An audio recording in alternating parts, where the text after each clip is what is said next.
जो मौजूदा हुकूमत और प्राइम मिनिस्टर इमरान खान का विज़न है ताजिकिस्तान और सेंट्रल एशियन स्टेट्स के साथ पाकिस्तान की 3 लेवल पे कनेक्टिविटी, उसके सिलसिले में आज एक जो ताजिकिस्तान के लीडर हैं रहमान अली, उनका आज किताब थी एक ताजिक तारीख़ के आईने में, उसकी लॉन्चिंग हुई है। और इस मौके पे सेंट्रल एशियन ममालिक के दूसरे जो एम्बेसडर्स हैं वो भी तशरीफ़ लाए हुए थे, जर्मनी और यूएई के नुमाइंदों समेत। हम सेंट्रल एशियन रियासतों के लिए पाकिस्तान एक गेटवे है बाकी दुनिया के साथ और पानियों तक, इसलिए इसको मद्देनज़र रखते हुए एक स्ट्रेटेजिक बिज़नेस और कनेक्टिविटी, ये 3 तरह से ताल्लुकात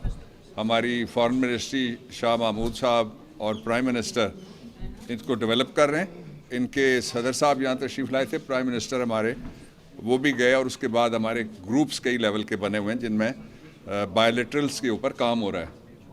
आने वाले दिनों में मुस्तकबिल एशिया का है। मैं यहाँ आपको साथ ये बताना चाहता हूँ कि एक इंतहाई अहम पाकिस्तान की जब से सेनेट बनी है 1975 से लेकर 2021 तक, लोग कहते रहे हैं कि सेनेट के लिए वोट फ़रोख्त होते हैं और बहुत बड़े पैमाने पे हॉर्स ट्रेडिंग होती है। लोगों ने वीडियोस देखी और इमरान खान ने उसके ख़िलाफ़ पहला एक्शन लिया था। अपने 21 लोगों को पार्लियामेंट में जहाँ उसकी अक्सरियत भी नहीं थी वो निकाल दिए थे। उसके बाद अब ये वक्त आया कि कल मैंने ब्रीफिंग दी है कैबिनेट को और कैबिनेट ने मंजूरी दी है इन प्रिंसिपल कि हम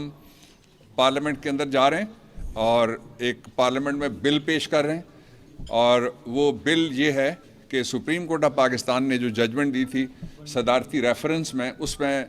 सुप्रीम कोर्ट ऑफ पाकिस्तान ने 2 पैराग्राफ्स के अंदर ये कहा था कि जो सीक्रेसी है उसको लिफ्ट किया जा सकता है जहां टेक्नोलॉजी के ज़रिए से ये सवाल पैदा हो जाए कि कोई वोटर उसने अपना वोट ख़रीदा या किसी उम्मीदवार ने किसी वोटर का ख़रीदा या बेचा तो नहीं है। तो उस सिलसिले में जो इलेक्शन एक्ट है 2017 का, उसके अंदर मैंने कल कैबिनेट को ब्रीफिंग दी और उस ब्रीफिंग के नतीजे में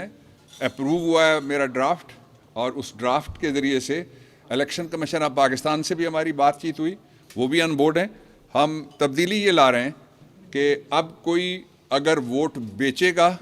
और जिस पार्टी की तरफ से वो मुंतखब हुआ है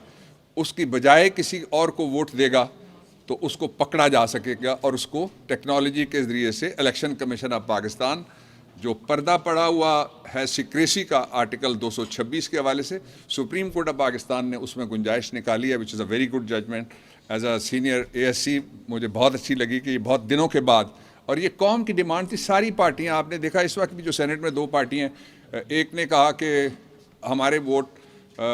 उधर चले गए, दूसरे ने कहा हमारे वोट इधर चले गए, एक ने कहा कि मुझे अपोजिशन लीडर होना चाहिए, दूसरे ने कहा मुझे होना चाहिए। अब उनका भी टेस्ट है अपोजिशन का भी कि अगर वो संजीदा हैं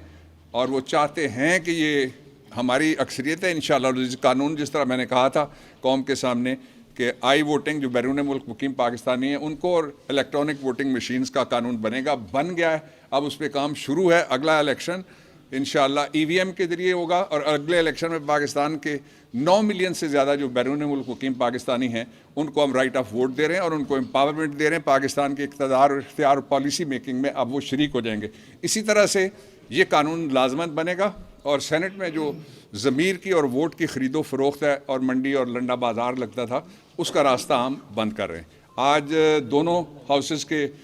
इजलास हो रहे हैं 4 बजे, कौमी असम्बली भी है और सेनेट भी है, और हम काफ़ी सारी लेजिस्लेशन, ये जो सेशन होगा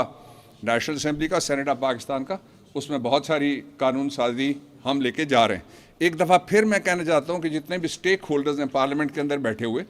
वो कानून साजी में किसको वोट दें इससे हमें कोई गरज नहीं है, लेकिन कानून साजी को सपोर्ट करें। पार्लियामेंट का जो बुनियादी मकसद है किसी भी पार्लियामेंट का वर्ल्ड ओवर, वो ये है कि लोगों के लिए कानून बनाए, और अगर कानून नहीं बना सकती तो फिर उसके बैठने पे जो मिलियंस खर्च होते हैं और साल के जो करोड़ों लगते हैं वो कौमी ख़जाने के ऊपर एक फालतू बोझ हो जाएगा। इसलिए गवर्नमेंट अपनी रिस्पॉन्सिबिलिटी पूरी करेगी जिस तरह फेटअप में हमने की, और जिस तरह EVM आई वोटिंग और इंतखाबी इस्लाहात का बिल हमने डेफर किया था, सारे कहते थे कि हमें गुफ्तगू करने दो, अभी तक कोई गुफ्तगू नहीं हुई। अब फिर सेशन आ गए, मैं कहता हूँ कि आइए गुफ्तगू करें, जो रिफॉर्म्स आप करना चाहते हैं, हमारे दरवाजे और प्राइम मिनिस्टर के दरवाजे और पार्लियामेंट के दरवाजे आपके लिए खुले। Thank you.